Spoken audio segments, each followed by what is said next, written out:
Orthodox Yakobaya തർക്കത്തിൽ സുപ്രധാനമായ നിർദ്ദേശവുമായി supreme കോടതി. തർക്കത്തിലുള്ള എറണാകുളം, പാലക്കാട് ജില്ലകളിലുള്ള 6 പള്ളികളുടെ ഭരണം ഓർത്തഡോക്സ് സഭയ്ക്ക് കൈമാറാൻ സുപ്രീം കോടതി യാക്കോബായ സഭയോട് നിർദ്ദേശിച്ചു.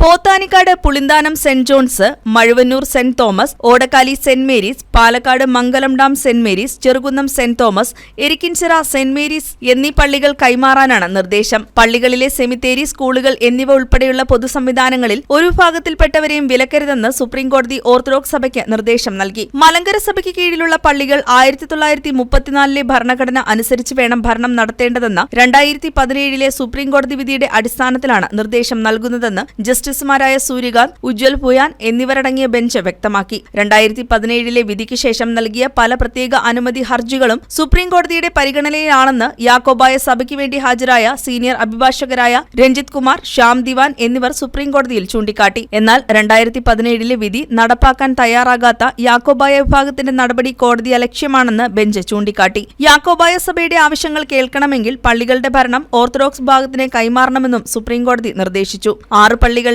ഭരണം കൈമാറിയെന്ന സത്യവാങ്മൂലം 2 ആഴ്ചയ്ക്കുള്ളിൽ യാക്കോബായ സഭ സുപ്രീംകോടതിക്ക് കൈമാറണം. മലങ്കര സഭാ തർക്കവുമായി ബന്ധപ്പെട്ട വിഷയങ്ങൾ സൗഹൃദപരമായി പരിഹരിക്കാനാണ് സുപ്രീംകോടതി ഉദ്ദേശിക്കുന്നതെന്ന് ജസ്റ്റിസ് സൂര്യകാന്ത് പറഞ്ഞു. News desk KCV news.